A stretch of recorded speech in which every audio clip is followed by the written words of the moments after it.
Hello, welcome to another episode of Open Microtomy. Today, we're going to be going over how to handle and dish out critique. Stick around.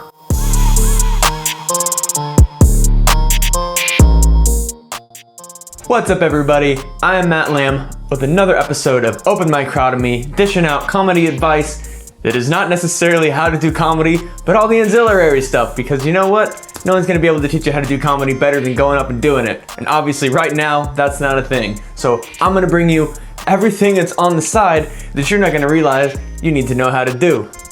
So, critique. What exactly is it? A lot of people think that critique and criticism are the same thing, and I'm here to tell you, they're not. Not even close. Criticism is what you do when you are petty and you just want to bring somebody down and you just want to bring out all the bad things that they did. You want to bring out the negatives. You want to be a bad person. That's what criticism is for. Being a critic, awful. Critique is genuinely helpful, even if it can kind of hurt still sometimes.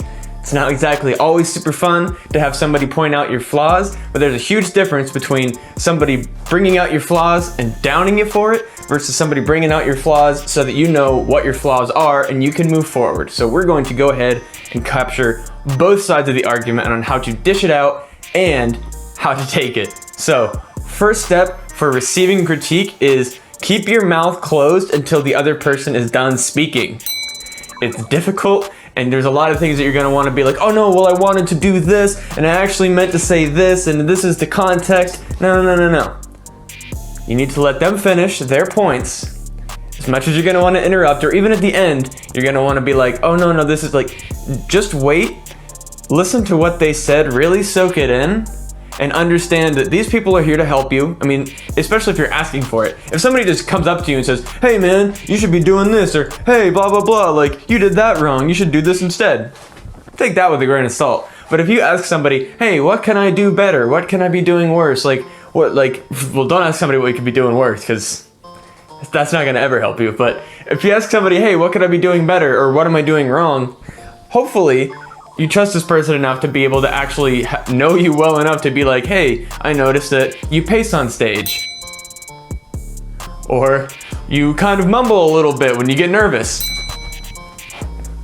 There's a lot of things that you might not realize you're doing until somebody points it out to you. That's what critique is for.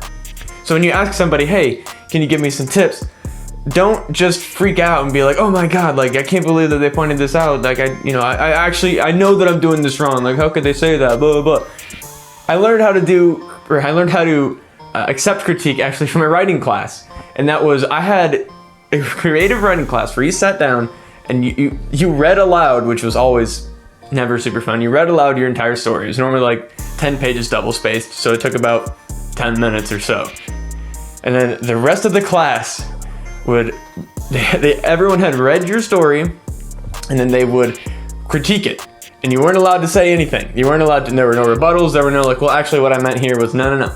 Everything was you sat down and you listened to everything that they said, and you decided whether or not it was valid advice or not. And that's what you need to be doing. Because if you're saying something like, oh well, the context of this joke actually like changes up what I mean. If the context of that joke isn't coming through, that's not the viewer's fault. That's your fault.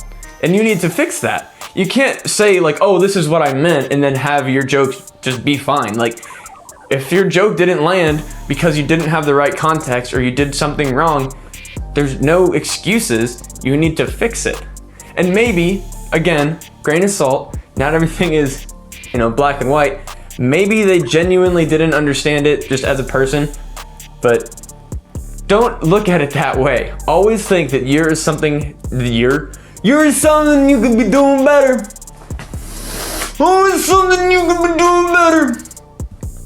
Don't do that. But also, make sure that when you're listening to somebody's advice, don't interrupt them and don't disagree with them. Take their advice, move on with it, use it or not, that's up to you. Again, with the writing class, if I didn't think that somebody had my story correct and that they, didn't understand something, and I would maybe try to fix it, or if I just thought that they straight up didn't get it and I was right and they were wrong, I just went on with it. That's your choice. That's the part of critique, is maybe they're right, maybe they're wrong. Nobody knows everything except for the people who do, which are no people. 0 people know everything. This isn't 0. This is I have a big sandwich. I have a big sandwich! So, giving out critique is a little bit more dicey if you want to make sure that you're actually helping, because as I've said before, previously in the video when I was talking about whether or not your advice is going to be helpful, now it's your turn to be helpful. And if you're not helpful, what are you doing?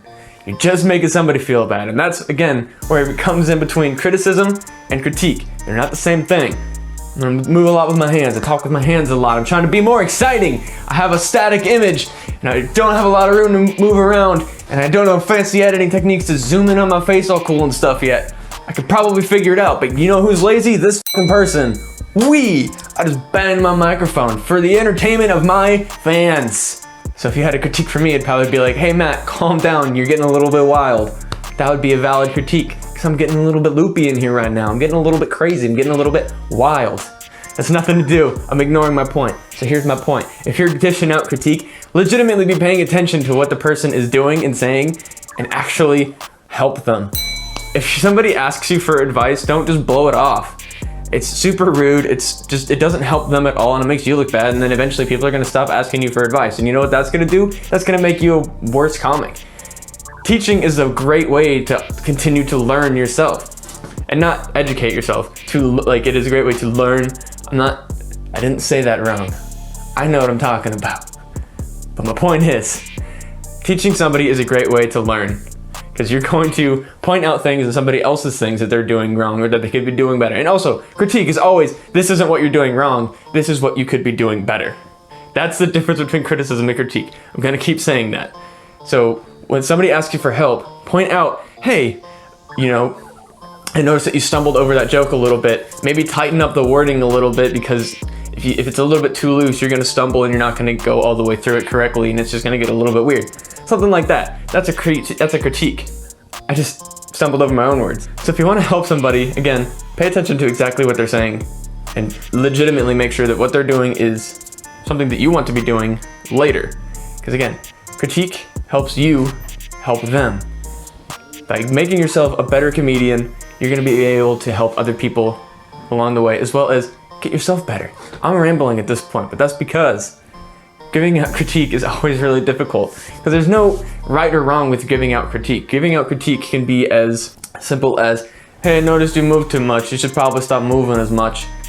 Boom, that's simple. I mentioned that earlier, but it really comes down to that. But again, make sure that you're kind and you're direct and you're not saying that they're doing stuff wrong. It's always, you could be doing this better. I'm gonna go ahead and cut this one a bit short, because at this point I'm rambling and there's not really a lot more that I could say that is going to be much more than that. It comes down to those 2 points. It's be gracious when you're accepting critique. Don't interrupt, don't argue. Understand that critique is there to help you. And when you're giving out critique, be kind. Don't be critical. You're critiquing, you're not being a critic. You're not saying you're doing XYZ wrong. You're saying XYZ could be better, especially if there's something that they want to be doing better. Find the things that they want to improve on and find ways that they can improve on it. And the more that you help them, the more you help yourself. Repeating points at this point. So if this helped you at all, make sure you like and subscribe. Ring that subscribe button. Ring the subscribe button? No, ring the notification button, so that when I drop videos for you, you can know when they're coming out, even though they come out every Sunday at 5 o'clock like they normally do, except for last week, because there was some wild stuff going on my computer. The power went out last week. It was weird. It was a wild time. So this is probably the most off the rails one that I've done so far, but I had a lot of fun. I like moving a lot. I like moving my hands a lot. Thank y'all for watching. I'm Matt Lamb with Open Microtomy. Y'all are the best. Thanks for watching. Goodbye.